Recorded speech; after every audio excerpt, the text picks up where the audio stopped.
The production line is a manufacturing process that involves the sequential assembly of parts or components to create a finished product. It was first developed in the late 18th century by manufacturers such as Eli Whitney and Henry Ford, and has had a significant impact on the world of manufacturing and production. Before the production line, manufacturing was a slow and labor-intensive process that relied on skilled craftsmen to create individual pieces by hand.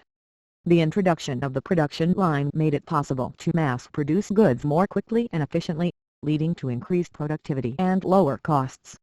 The production line has had a significant impact on the world beyond manufacturing.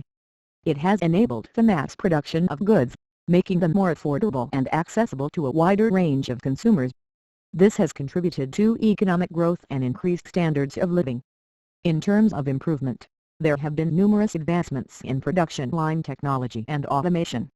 Modern production lines use robotics and other advanced technologies to further increase efficiency and reduce costs. There have also been efforts to make production lines more sustainable and environmentally friendly, such as through the use of renewable energy sources and the reduction of waste.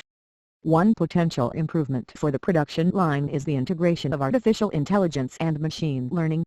This could enable production lines to adapt more quickly to changing market conditions and consumer preferences, as well as improve quality control and reduce waste. Overall, the production line has had a significant impact on the world of manufacturing and production. As technology continues to advance, there is potential for even more innovative and sustainable uses of the production line in the future.